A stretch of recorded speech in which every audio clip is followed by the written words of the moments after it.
Yeah, I see my video getting brighter and darker, so I don't know if you're seeing that or is that just something on my end? I think that's something on your end, but we're ready to go. So, David, thank you so much for joining me tonight. Thank you I'm very much. incredibly grateful. I know it's about 1 o'clock is it 1 o'clock where you are? 1 o'clock in the afternoon, just finished my 1 o'clock lunch. in the afternoon. Brilliant. So, thanks very much. David, I've had the privilege of seeing you first 21 years ago. Wow. When you were speaker at the NAR in Orlando, and you were absolutely amazing. Thank you. I have the pleasure of seeing you last year in San Francisco with 7 colleagues who absolutely loved you. And when they heard that you were coming on, they were incredibly excited because they loved one of your presentations that you did, which was, yes, you're going to sell. No, you're not going to sell. Yes, you're going to sell. No, you're not going to sell. So I'd love to discuss that with you in a bit. Okay. So, David, you are one of the leading sales trainers in America.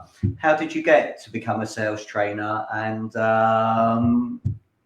go from there, if that's okay? I started selling real estate in 1972 when I was 22 years old, and I had just come out of college, and I was still partying and drinking all the time. And so I was a horrible estate agent for the first couple of years, and then I decided to quit drinking because it was just wrecking my life. It was just I needed a clear head, and I needed to grow up and get out of that whole drinking. So I quit drinking in, back in 1976, before probably anybody here was born. And I cleaned up my act, and I became a good salesperson, became top salesperson in our company.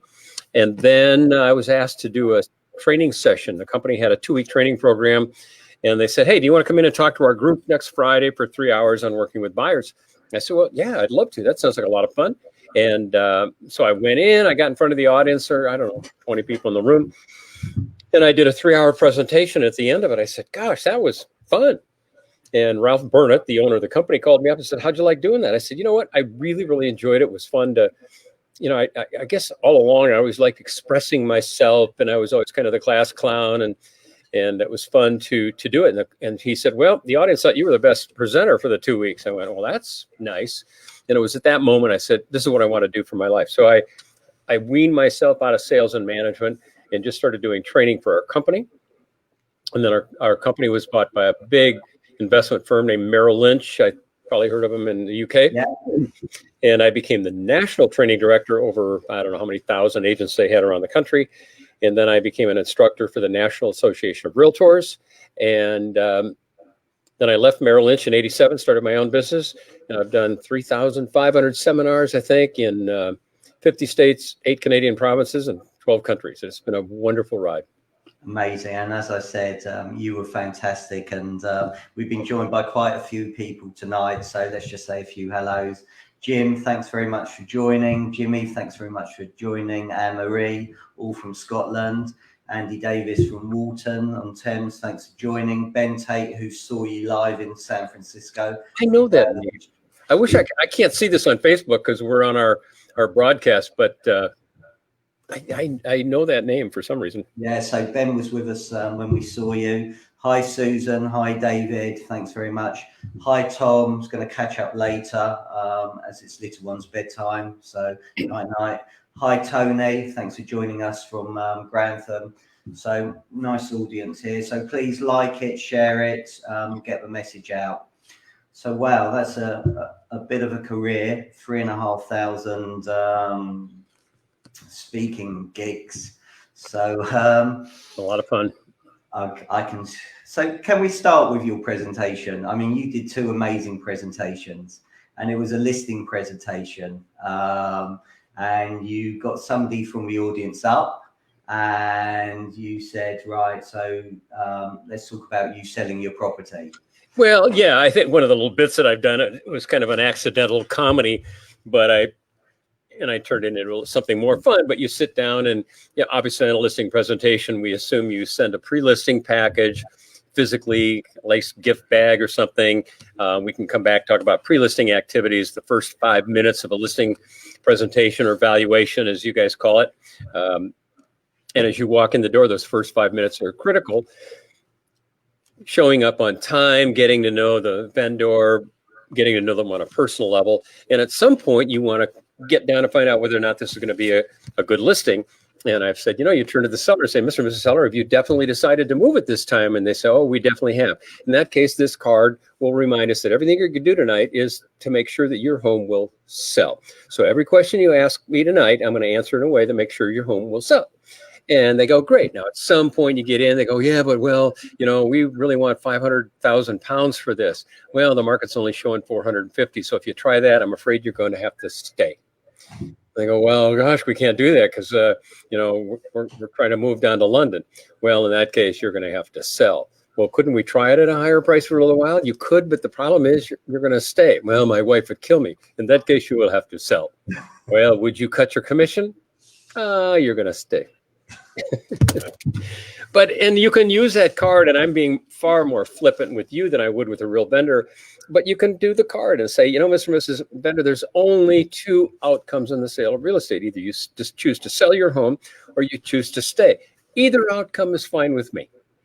But if you want to sell, here's the marketing plan. Here's what we do. Here's what we charge, and we'll help you sell so you can get on to whatever it is you're trying to do in your life. And if you choose to stay here, if that's your choice, that's great too. I just need to know where you are with that. And I think when you go on a listing, often estate agents are taught, get the listing, get the listing, get the listing. And you're so focused on getting it when, if I could see the hands of people out there, I would ask the question, how many of you right now have a listing you wish you hadn't taken? And in live audiences, 80% of the hands go up.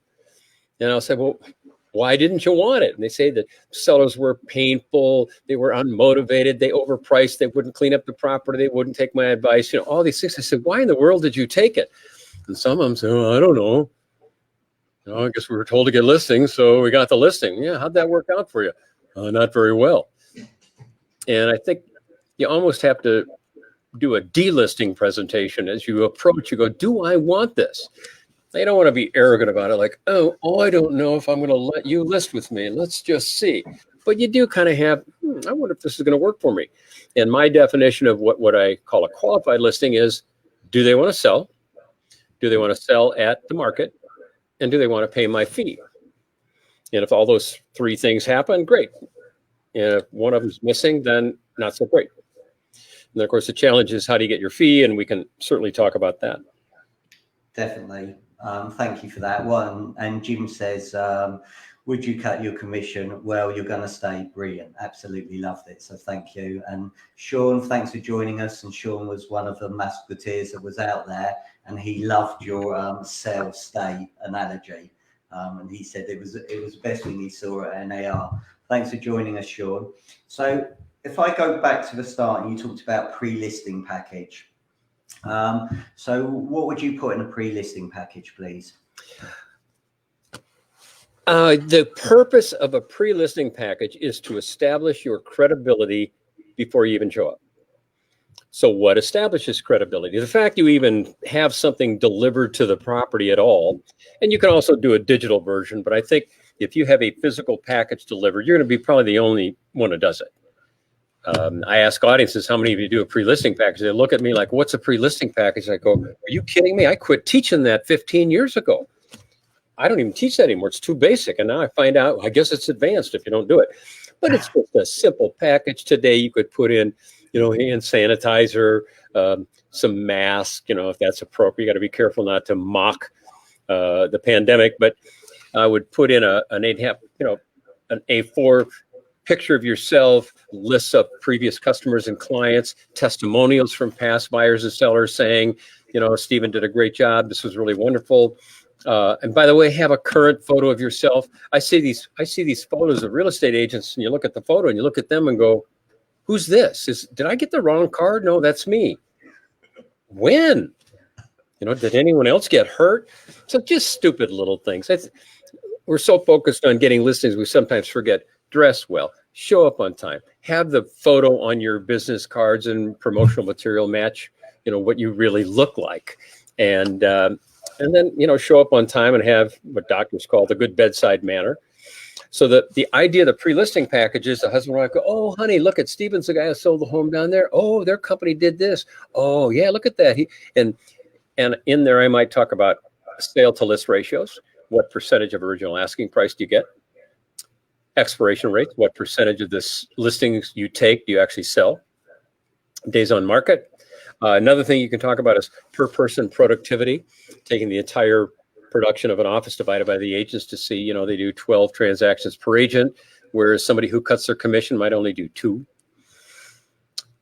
And don't put too much stuff in it, because then the people just set it aside. So it should be, and make sure you have ink on it, sign it, write notes. If there's some printed paraphernalia, I might just take ink. In fact, at the NAR convention, when I work my booth, I have these pre-printed slick flyers. And before if you came by my booth, I'm going to take it and write something on it. I'll say, thanks for stopping by, Stephen. And I'll circle my booth so there's ink on it, like a human being touched it. And then when you show up on a 10 scale, 0 being they don't know you, and a 10 they're ready to list with you, the pre-listing package gets you up to a 1, maybe a 2. So when you walk in the door, you're not starting at absolute 0. And maybe I did a national Zoom yesterday for the National Association of Realtors, and one woman put it in a perfect term. She says, your pre-listing package is like a movie trailer. I went, oh, I'm going to steal that. It's like an introduction, you know. So we start this Zoom. I don't know how many people know who I am in the UK, but for those who don't, they tune and go, who's this dude? You know, why should I listen to the guy? You know, forget about it. Who is he? So introductions, just say, hey, here's who I am.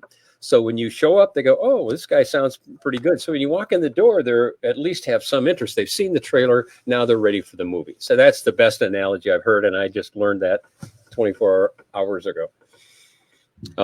It's great, isn't it? I mean, every day to me is a learning day, and you pick up so much from hearing other people and taking stuff away. Fantastic. Yeah, I interviewed 4 of the top listing agents in America, and really picked up some great stuff. And amazingly, what I started that interview with, I said, everybody's looking for the secret magic bullet for getting listings. But I said, are there any fundamentals that are from Real Estate 101 that a new agent would learn in the first day of training? And they say, yeah, show up on time, dress well, use their name, have good, clean marketing materials occurring, just the fundamental stuff. And I think if anybody listening today can think about a bad experience they had with a salesperson and they were to write it down, what was that bad experience? I'll bet a lot of those experiences were simple stuff. The guy, they showed up late, they mispronounced the name, I don't know, something. And then I think a listing presentation should first be a listening presentation. One of the things I've challenged estate agents in the UK is you call them valuations. So your whole reason for going to the house and the entire expectation of the vendor is, hey, nice to meet you. What do you think my home is worth? And I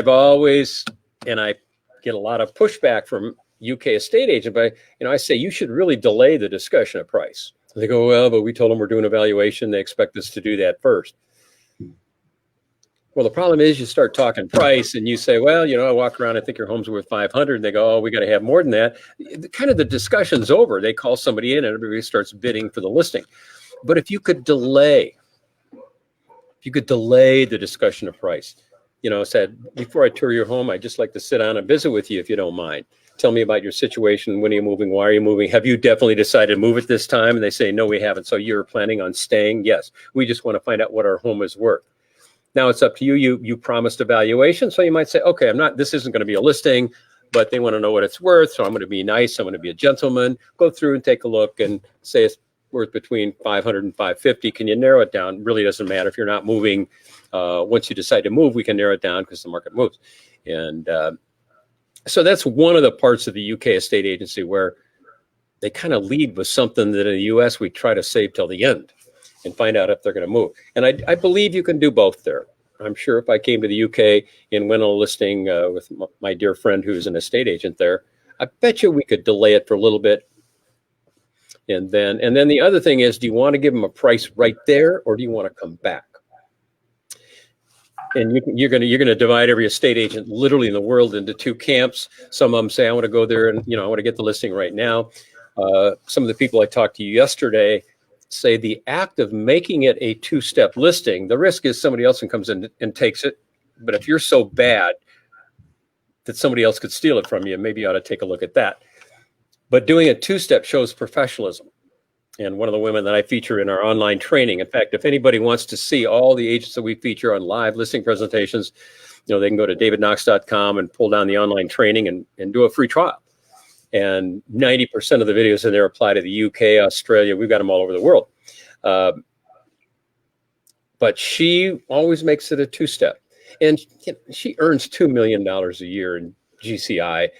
She doesn't care. She knows she's probably going to get the listing, and they want to see her come back because she says to the vendor, Mrs. Vendor, if an agent comes here and just gives you a price right off the cuff, I don't think that's right, because the home that you own is the most valuable possession you have, and the determination of value is something that requires time and effort and research. So I am not prepared to give you an exact price right now. I choose not to do that. I'm like a doctor. I'd like to do some tests and an x-ray, and I'll come back to you with my competitive market analysis and present you with a price. I don't know if you could pull that off in the UK. It's always fun to try. In fact, I say to anybody listening to my seminars where I teach something that they go, we don't do that here, I've never done that before. Yeah, what would be the point of me doing a Zoom if all I'm going to do is say what you've already done? Don't need to do that. But you can try it. You go on enough presentations, try stuff out. No, it's great. Delay the price. First time, see if you can delay the price for 5 minutes, and then 8 minutes, and then 20. And if it feels right to say, I'd like to come back with my market analysis, do it. But on the other hand, always be prepared to take it on the first call. Because if they say, look, if you just give us a price, we're ready to sign the papers now because we got a flight out of Heathrow, we got to go. So be ready. I don't want anything I say today to lower someone's business. Look, and it's interesting comments that are coming in. So for people that are watching now, it'd be great to just put in the comment section what you think about the two-step listing. Is that something you feel that you would do? Where will it work? Be interested, and David, be interested to see what you say. So Carly said, agreed, seen as old-fashioned in today's world post, but I open business with posted client case studies to drive credibility. Makes me stand out and not just another email in the inbox. Reason to call, did you get in post and fact find? Andy Overman, great guest, thank you. This is gold. So Andy, love for two-step listing, so thank you. And that's one of the things, in fact, I remember that. It's all coming back to me, your presentation. Okay. So I remember you calling it a listening presentation rather than a listing presentation. So that's one thing that stood out from what you said. And I like the way you word the competitive market analysis. Again, your language there is very, very different. This is Dave, interesting, but does it not look like you don't know the local market if you're not giving a price then? Sure. But I guess I'd ask you the question. You go to your doctor and you say, God, every time I lift my shoulder, I have this pain that goes through here. And every time I do it here, but if I lift this way, and the doctor checks around, he says, you know what? I want to take an x-ray and I want to do this. And I need you to come back. You say, my doctor's an idiot. I mean, if you don't know by now, the doctor's going to say, do you want me to guess or do you want me to find out for sure? And I said, can't you just give me an idea? And the doctor said, yeah, I guess I could give you an idea. It could be a rotator cuff. It could be this, it could be that, but would you like to know for sure? I don't like to shoot from the hip. When I deal with health, I want to deal with what's right. Sure, I know the market. In fact, if you want to know, it's somewhere between 800 and 850. So, I know the market. I've been working it for 20 years. But we're in a market now where, do you want me to estimate, guess? Do you want to work in the right range, or do you want to have some real statistics? And I choose to do my business that way. And by the way, any agent you bring in here, you ask, they'll all give you a price. Everybody will give you a price. And if really that's all you want from me, you're missing the purpose of me being here. I'm more than price. I don't even set the price anyway. The market sets the price. That doesn't matter to me. I'm here to help you sell. And by the way, I'm ranting. I would be more polite to the vendor, obviously. But my point to them would be, the market sets the price. All I do is do an x-ray of the market and I show it to you. And in fact, you're going to pick the price. I don't price listings. I let my vendors do it. So could we price 10,000 over? You could, but you might as well price 100,000 over because it's going to be the same result. The market, everything here sold for, 350, 350, 351, 350, 350, 352. That's what they're selling for. They say, could we try it at 400? And you go, I don't see it. And I don't be too flippant, but just say, Mr. and Mrs. Vendor, the answer is, could you try it at 400? Yes. It's your home. You can ask any price you want. But let me just ask you this question. You've seen the 8 homes that all sold here for right around 350. What do you think would happen if you tried it at 400? Well, I don't know. Well, you know, the ones, if you ask it right, they're going to say, well, it probably will be on the market for a while. Yeah. So let me ask you again. Tell me why you're, you know, do you want to sell? Yeah. Could we try it at 400? Yes, but you'll stay. And whatever you want. And you got to be careful not to be flippant. So I'm going to be more flippant with you. And I do believe that you let the vendor set the price. And if it's unrealistic, then you just say, I'm sorry, I can't help you. You mean you're going to walk away from the listing? I'd love to represent you guys. I love you guys. I'd give anything to your beautiful home. It's lovely. I believe that I could sell it for you. But at the market, no agent is good enough to force a buyer to pay more than a home is worth. I mean, if I worked with you to help you find a home and you found one for 500, but the owner wanted 550, would you pay 550 just because I'm a nice guy? No. Yeah, you'd be taking a piss out of me. All right. Now, but again, my style of teaching is more designed at the experienced agent that can just say no to stuff. If you're a brand new agent begging for a listing and you'll cut your commission and overprice, you know, you'll do that for a while and realize your life will be painful. And the 1 call versus 2 call, that's up to you. I'm not saying you have to do it one way or the other. In general, higher priced properties take more research, take more examination. And I think you need to put more thought in it. And to the gentleman asked the question, which is a good question, by the way, you don't want to look like you're an idiot. You can say, you know, I've worked this market substantially. I've worked it for whatever number of years. And I have a general price range. In fact, here's the other thing you can do that. Say, Mr. and Mrs. Vendor, how long have you lived here? 10 years. What prices have you seen? Have you been watching listings here in Sheffield? They go, yeah, we get online, we check them out. So what kind of numbers you're seeing? Well, we saw that one for 280. This was for 310. This was for 295. That was for 320. Then I don't have any surprises for you. It's in there. High 2s, low 3s. So, I'm not going to come back with some surprise, but what I'm going to come back with is a far more precise look at the market. And I'm going to show you some very specific home. Now that I've seen your home, now I can go back and do homework. I couldn't do it before. Now that I've seen it and I've got photos and I got measurements, now I'm going to go back, do my homework, and we're going to fine tune it. Where between these 2 numbers that you know, I know, I mean, we know it's not 1 million. We know it's more than 100. So, Mr. and Mrs. Seller, if you permit me, I'd like to fine tune it. Brilliant. Thank you. And you've definitely created loads of opinions on here. So Dave Gibbons, I hope that answers your questions. Jim Parker, I'm here to help you make an informed decision based on facts.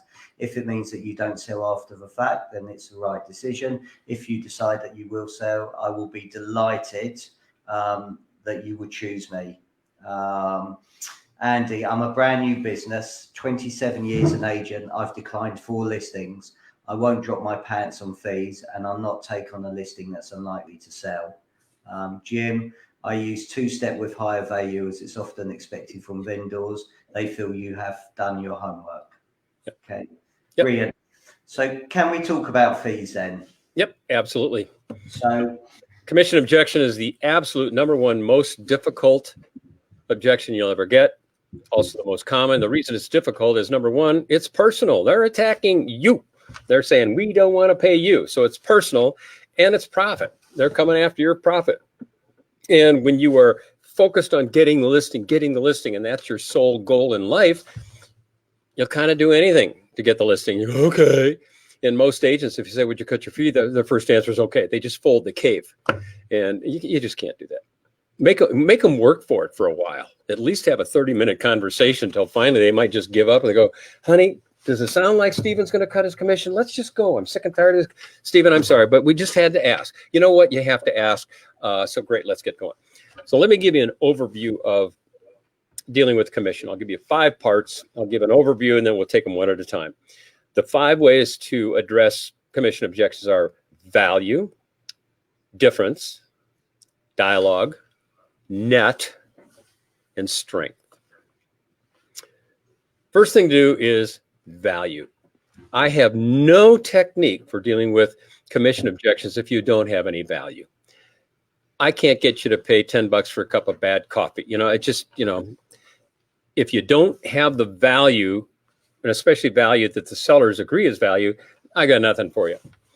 And I think everyone out there right now can think, what do you personally buy that is a high value? Think like Porsche or Bentley or Mercedes, or I don't know if you have Starbucks. I'm trying to think of some of the brands in the UK that would be, higher price brands. But all of you have something that you buy that. I don't know if you have Lululemon workout gear. The stuff's ridiculously expensive, but it lasts a lifetime. And if each of you get in touch with, yeah, I do pay more for this. Why do you do that? So you can get into your mind, what do you consider to be value? Maybe they answer the phone, they have better store hours, the stores are nicer, it's cleaner. What do you consider to be value? What do the vendors in the UK consider to be valuable? And I often think it's the little things: answering the phone, being polite, showing up on time, dressing well. And the most important value you can give is your ear. To go in, sit down, take a cup of coffee and say, I'd love to see your property and go through. I want to take some photos. But if you don't mind, I just want to sit down for a second. If you don't mind, if you have a couple of minutes, I'd like to just get to know you guys and hear a little bit about your situation. And then when you're done, you take notes. You mind if I take notes? Great. Okay, so you bought the place here and you want to move here, and you take all the notes. And then when you're done, I want to make sure that I understand your situation. What I hear you saying is, and then you do a complete verbal summary of what they said. And ideally you do facts and feelings. Fact, we lived here, 4 years, we want to get out of here. Feeling, we hate the neighborhood, we hate this house, something. So in other words, so here's the fact, here's the emotion. Remember, you want to find out how people feel. This is two most important things I talk about this business are M and E. So if you think of yourself, me, motivation and expectations. And then you summarize what you heard the vendors say. That alone, you might be the first person in their life that actually listened to them and demonstrated by summarizing. So you've established value. Next, difference. If you're going to charge a half a point or point more than somebody else, and somebody says, why do you charge more? And you just say, because I want to. You've got to have a real point of difference. And in fact, I'm going to do a role play with you, Stephen. How long ago did you buy your last car? Last car, let's do a different one. Year, 2 years, 5 years, just let's say 3 years ago. 3 years ago. At the time you were buying that car, were you looking at other options? No, I just knew I wanted that particular make. Okay. Were there other options available to you? Yes. Were any of them less money than what you paid for this car? Yes. Oh, okay. So how much more did you pay for this car than what you would have on another one? An extra 3,000. An extra 3,000. So knowingly, you intentionally spent 3,000 more for a car. Why'd you do that? To keep Mrs. Brown happy. Okay. Okay. What else? What else about the car made Mrs. Brown happy? The features it had in it. Like what? So it had Apple Play, so it was easy to listen to podcasts, Spotify, make calls, had sat nav, so it could get us places without getting lost. Okay, good. So we can now, the facts are has nav, so I don't get lost. The feeling probably is, so I assume that gives you the peace of mind, right? So you can take the fact, don't want to get lost, to the feeling of peace of mind or the fear of being lost. And especially for Mrs. Brown, do you want your loving wife to be lost someplace on a dark, cold, rainy night? You go, absolutely not. So you can get into the love and care. So you get into the facts and the feelings. And then if I'm trying to sell you the car, you say, yeah, but this is 3,000 pounds more. I can say, Stephen, you're right. This is 3,000 pounds more than the other car. Let me ask you this question. And this is the best dialogue I'll ever teach.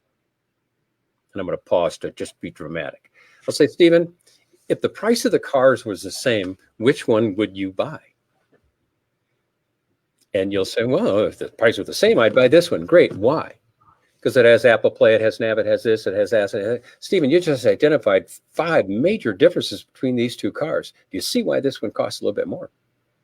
And based on that, do you think it's worth it? Yeah, I guess it is. Boom, done. I did this. I was taking a look at a sports car this year. Actually, it was October 1st this year. I bought a new sports car. One sitting on my desk. And I narrowed it down to 2 of them, a black one and a white one. And I kind of committed to the white one. But then a friend of mine said, well, we got a black one. It's lower miles, et cetera. And they were like different price. And I sat down, I was having a cigar one afternoon. I said, I got to make a decision on which one of these cars, because I know they're both going to sell. And I said, and I asked myself the question, if the price was the same, which car would I buy? And I went, oh, I'd buy the black one. And I said, why would I do that? It's lower miles. It's already been clear coated with clear bra. It's had this, it's had that. I like black and I like the black interior. And I said, well, yeah, price being equal, I want the black one. And then I asked myself the question, would I pay $10,000 more for it? And almost immediately I said yes. And I'm glad I did it. So I did that to myself. And so save this question because you can use it with your sellers. So let's talk differences. Differences would be sale to list ratio, days on market, expirations, per person productivity, and number of photos that you put online. I'm going to leave that all to you. So each of you absolutely has to have a list of clear identifiable differences. Some could be personal, the fact that your time in the business, your experience in the neighborhood, your connection to people in that price range. All of you have something on which you can compete. So we're talking value, difference, and then dialogue. I did the dialogue with you about the car. So now, Stephen, I'll do the same thing. Now you're going to be a vendor, and I say, Stephen's, so as you can see, our marketing plan is ready to go. Our fee is 2% of the sale price. Good news is you don't pay that till we actually sell the property. So if you're comfortable, I'd like to go ahead and get your home in the market. Are you ready? I would love to say yes, David, and you're a lovely, lovely guy. But X, Y, and Z down the road have offered to sell it for me for 1.5%, and that 0.5%, you know, on my next purchase could make a big difference for me. Okay. So what I hear you saying is that you do have an option for listing at 1.5 instead of 2. Is that right? That's correct. Yes. Okay. Well, first of all, thank you for bringing it up. And one of the great benefits of capitalism, whether what service or product you're buying, there's a range of prices and a range of services. And if it's really important you have something at 1.5, it sounds like somebody's already offered you that option. So whatever happens tonight, you're going to get what you want. Can we agree on that? Yes. Thank Good. you. And let me ask you one other question, and that is, other than the commission, how do you feel about listing with me tonight? Well, I've liked everything you've said. I've actually liked the fact that you've measured up and you've taken some pictures, you know, which the other agent didn't do. You're a nice guy. You know, you've demonstrated to me, you know, what I liked about this house, and the feelings I've had, and you've actually listened to me. Okay. And I'm grateful for that. Well, then I guess I'll just ask the question. You know, if our fees were the same, who would you list with tonight? 100% you. Good. But I will sign now, David, with you at 1.5%. Okay. Where's your contract? And here's my pen, and I'll sign it.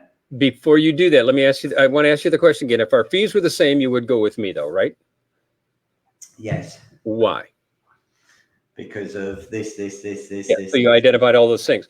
Well, Stephen, you just identified, you know, whatever, 6 major things. One of them alone, the photos. Do you know that the number one thing that keeps people on a website is more photos? They look at it, and if they're done right and they're exposed properly, people are more likely to see your home. Here's another thing we do. Here's another. So I just identified 5 or 6 major differences. So do you see why our fee is a little bit higher than the other company? Yes, I do. You're getting all these things, but the most important question, doesn't matter if I'm a nice guy. Here's what really matters is, do you think all of these differences will actually net you more money in a shorter period of time with less inconvenience? Yes. In that case, let's get started. I just need you, and then close on.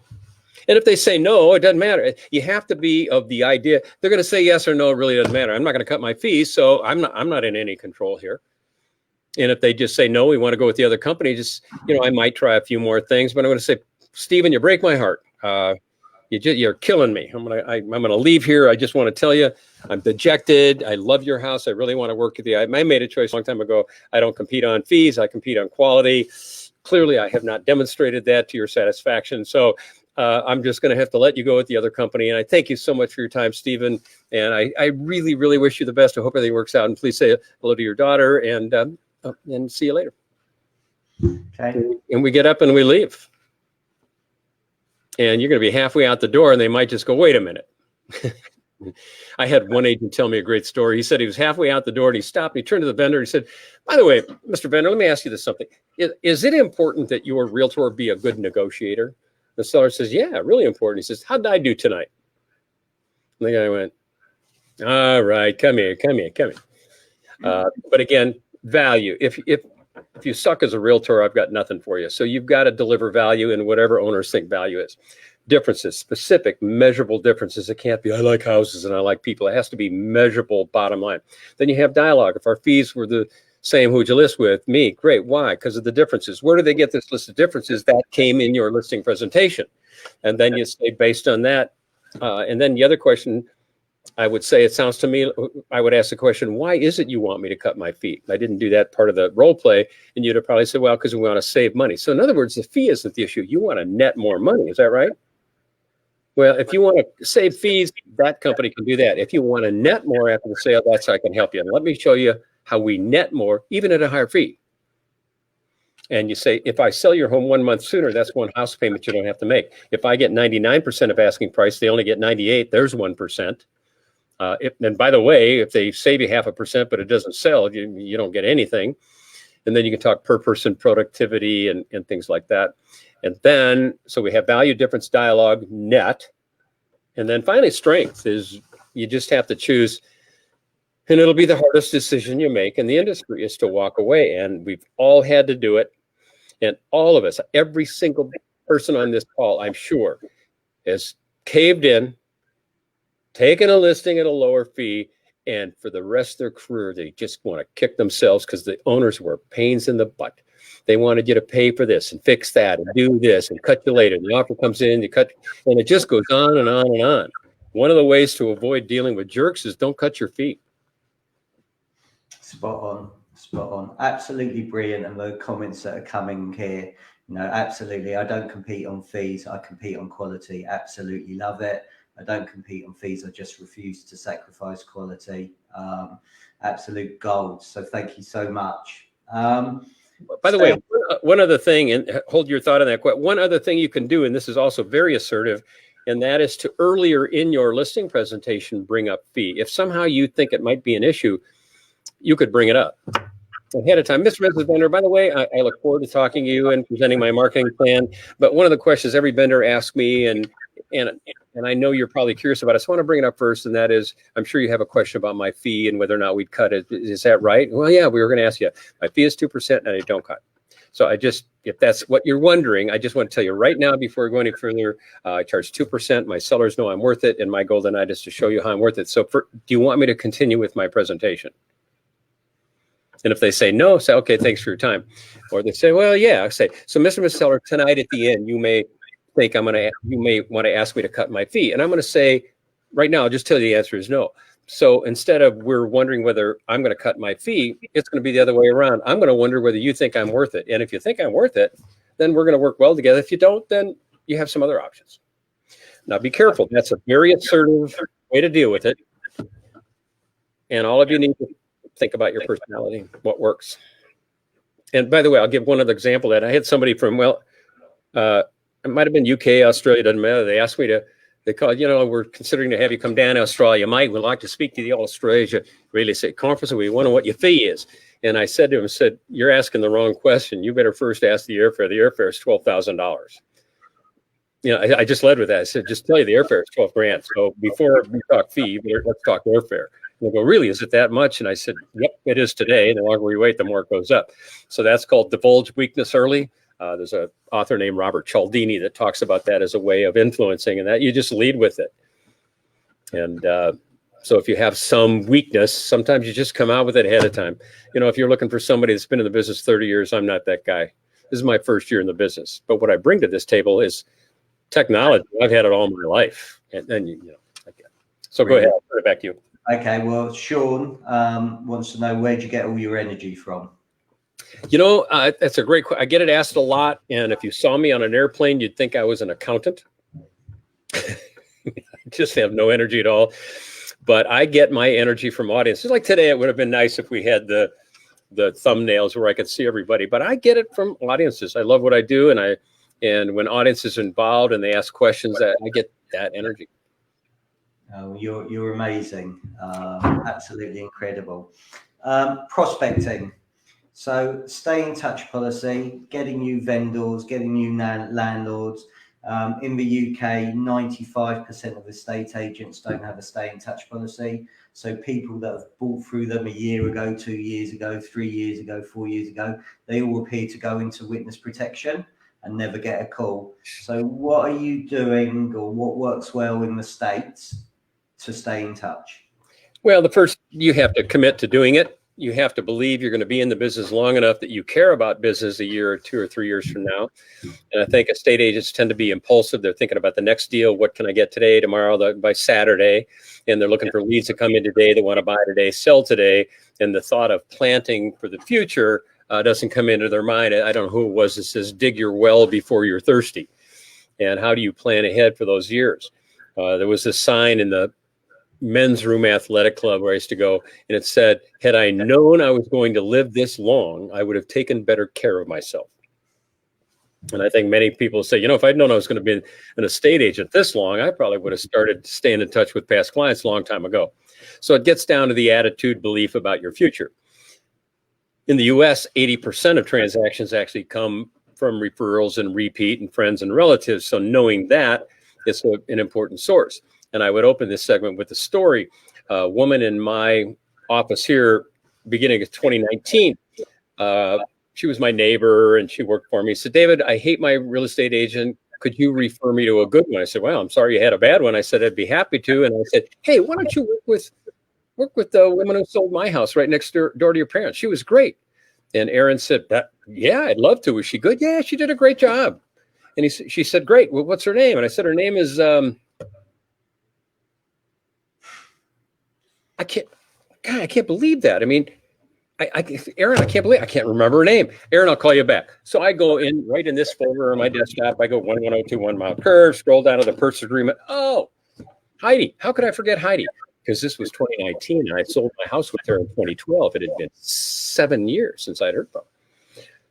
And so I go into my email and I do a search on Heidi. The last one I got was August of 2012. So I clicked reply and I said, hi. I was just talking to Erin, the daughter of the parents, people next door to the house of mine you sold, and she wanted a good realtor, and I wanted to refer to you, but I forgot your name, and I just searched and found your name, and I want you to work with Erin. And by the way, and this is a question, if you ever get this asked, you suck at marketing. I said, are you still in the real estate business? And she wrote back, and kind of sheepishly, you could tell, she says, yes, I'm still in the real estate business, and Brian and I are trying to find a way to stay in touch with our past clients. Do you think after 7 years you could have called, you could have texted, you could have smoke signaled, written, drive by, pop by, anything other than nothing? Gosh, but that's what most agents do. They do nothing and wonder why they get nothing back. All she would have had to do is, had she just sent me a card once a year, a voicemail once a year. If she'd really been elaborate, she would have sent a postcard 4 times a year. My realtor, he sends me this, I think once or twice a year. This is expensive, but it shows all the properties that he has listed. Bob Wolf, one of the top realtors on the planet Earth, he sends this postcard every year, or no, not every year, 2 months. I don't read the thing, but Bob Wolf, I'll never forget him. And then maybe I get an email once in a while. So these are things you can just set and forget, buy a series of postcards, just have them go all of the time. Now, if you want to be advanced, you call everybody, all your past clients and all your friends. And the reason people don't do it, I think, number one, they're timid. I'm scared. I'm not very good doing cold calls. Number two, I don't want to bother people. Well, I don't want you to bother people either, but you do have to interrupt them. And the woman I'm about to marry that I met in the UK 2 years ago, I didn't want to bother her, but boy, did I ever want to meet her. And I had that same fear, and I looked over and I said, well, I've just got to go interrupt. And I walked up to her, and I because I was a speaker at the event, I did have at least a legitimate reason to say hello. And I just said, hey, I'm David Knox. I'm going to be the speaker this morning. I just wanted to say hello. I love your red dress. She said, well, thank you very much.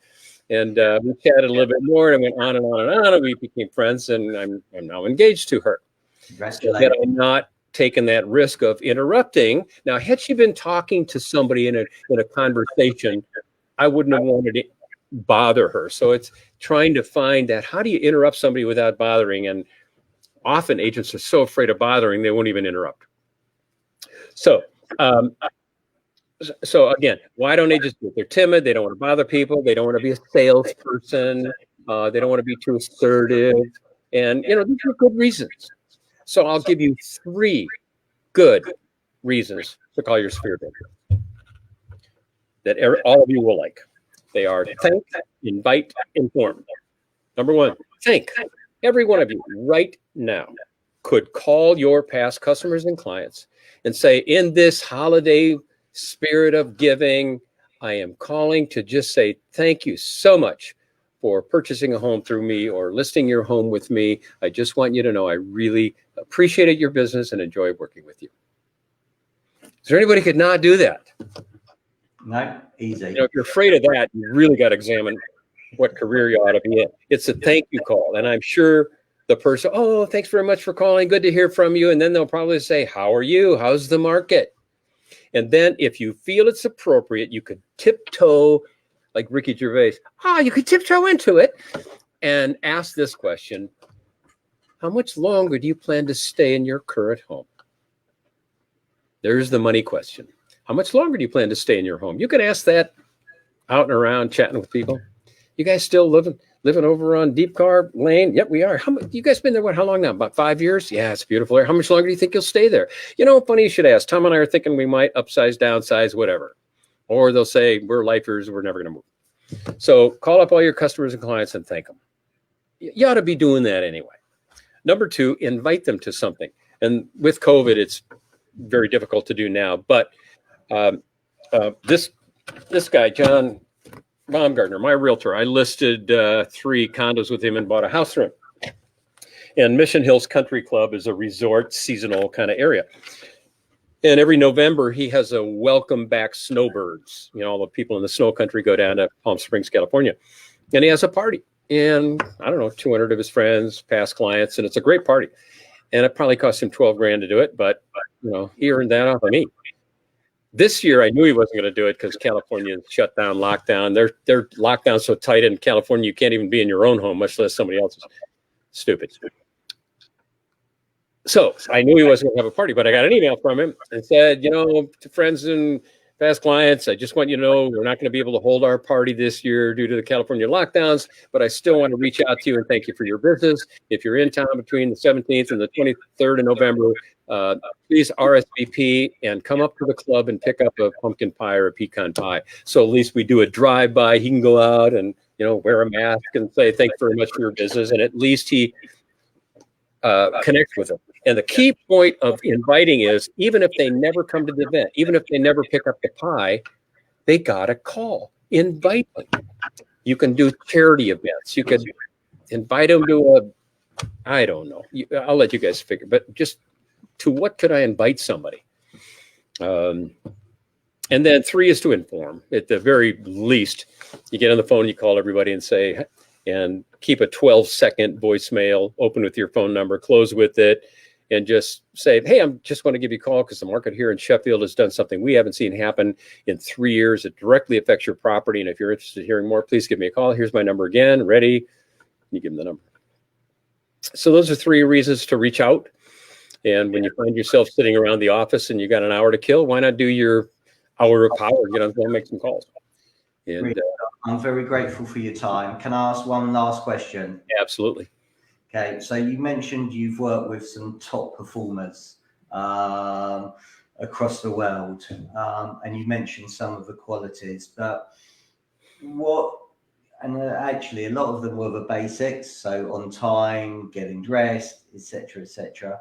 What else are the top performers doing as realtors, estate agents around the country that you've noticed?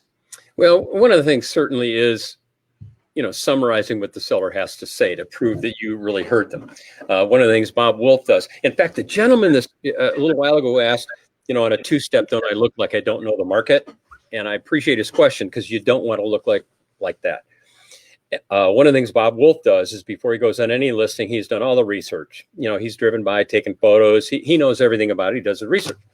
And then he gets up to the home and he does, at some point, he will do the tour of the home. And as he walks through the home, he starts revealing what he knows about it. Mr. Seller, if my memory serves, I believe you folks bought this home in 2011. At the time it was on the market, they were asking $650,000. I think there were multiple offers, and you ended up purchasing it for $660,000. Is that correct? They go, yeah, exactly. That's what happened. Great. And this addition right here, if I recall, this was not here at the time you bought the home, so you must have added that, right? Mm-hmm.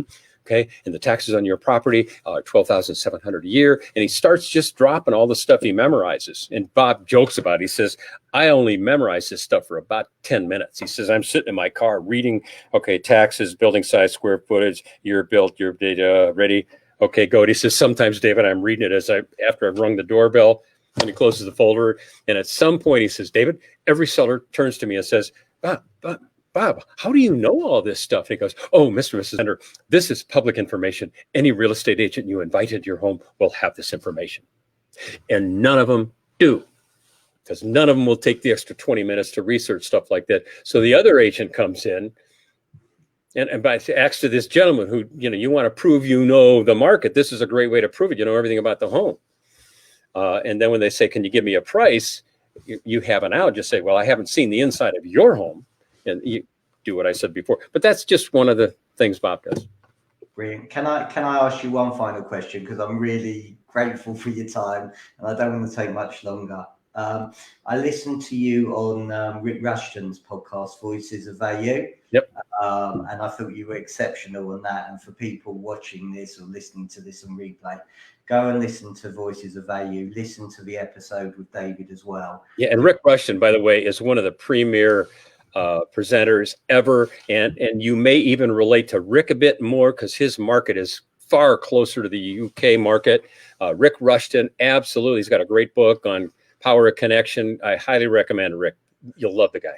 So I remember, I want to talk about price realignment or price adjustment. And you go out and you talk about, right, let me take you, Mr. and Mrs. Vendor, for a drive around the area. Can you tell me what you think that property's on the market for, what that property's on the market? Would you mind sharing that story? Yeah, it's a great, I've done this a million times. It's called the real estate version of The Price is Right. I don't know if you had that TV show in the UK, but it was like, here's a washer and dryer. Whoever guesses the price of this, wins the washer and dryer, and everybody guesses the price. Well, you can play that with your buyers and say, Mr. and Mrs. Buyer, as I take you around Manchester, one of the most important things I can do is help you learn the market. And one of the ways we do that, we've got a little bit of time here. I want to just play kind of a fun game. It's called the Real Estate Price is Right. And what I want to do is I have some information on 3 properties, and we're going to just drive by and take a look at them. Now, all 3 of these properties sold recently. Okay, here's the first one. This is 75 Hillowell Lane, and it's 2 stories. This. So what do you guys think that sold for? I don't know, 170. Okay, Susie, what do you think? Oh, I think my husband's on. I'm going to guess 185. Is that your final answer? Yeah. Okay, this sold for $2.5 million, or whatever. It's going to be, you can say, no, this sold for 280,000. Yeah, it sold for 280. Wow. Yep. And it only took 2 days or whatever. Okay, you go to the next one. By the 3rd home, they'll guess right. I was with my friend, an estate agent in Sheffield, and I played the game with her, with myself. And I guessed, I don't know what it was. I remember I drove by a flat someplace. I said, let me guess, that's going to be what, 180, 190? Oh, no. That'll be around 300. Really? 300. And then we went to another one, and I guessed I got a little bit closer. And then I had this beautiful place. It was like a stone drive. It was a cool brownstone. I said, that's got to be around 850. She goes, 849. You know the market. I mean, 3 places I had it. So now by the way, you can't not play this game. So for anybody listening, I would never do that with my buyers. Guess what? You can't not do it because you are going to show them homes and they are going to be pissed off at the price, but they're going to be angry at the homes you want them to buy. Let them vent the anger on homes that have already sold. Teach them, and it's a nice way to do it. You can have some fun and say, whoever gets the closest most time gets a gift certificate to some coffee place or some whatever. But it does work, and it's a great way to do the market. You can also do that with your vendors. And with your vendors, it's a little bit different. You take them to homes that are for sale, and you actually get inside and show the home if you can. If you can't get in it, same thing. You pull up and ask them, guess the price, and say, well, they're probably asking $500,000 for that. And they go, Tom, what's your answer? I think they're getting 520. Actually, this is on the market for 450. 450. Wow. And then we probably can't get 500 for ours. You take them to second and third, and all of a sudden you show them the market. It's those two are the most powerful ways to train buyers and train sellers. It takes a little bit longer, but they'll be mad at the market, not at you. Brilliant. David, I am so grateful for your time. You've been the most amazing guest. Oh, thank you, Stephen. I look forward to hopefully seeing you again at NAR, being a wonderful speaker. The comments on here have been absolutely amazing. Oh, good. Well, share those with me. I always like to see those, see what people's feedback is. And I'm David at davidknox.com. If you want to write me, David at davidknox.com, and I'd love to hear from you. Lovely. And you also mentioned before that you've got a website and you've got some online learning. So where do people need to go to have a look at that, please? Yeah, it's davidknox.com/training. And it's we're kind of have the Netflix of real estate training, 600 videos, average about 12 minutes. And for a small office, it's 147 US a month to subscribe, get access to every video we've ever done or will do. So I don't know how many pounds that is, 118 pounds, I'm guessing at the exchange rate. I'm going to be there in the UK Friday or Saturday morning, flying through Amsterdam, landing in Manchester. So I'll be there 10 a.m. Saturday. Brilliant. Well, look, have a fantastic time. Have a great Christmas. You've been an absolute gentleman. Thank you so much for your time. Thank you, Stephen. And for all the people who tuned in, thank you for listening. I hope I provided some value to you. You've provided loads and loads. So thank you very much. And thank you everybody for watching now, listening now, watching on replay. We're incredibly grateful. So thank you. Have a good one. Bye.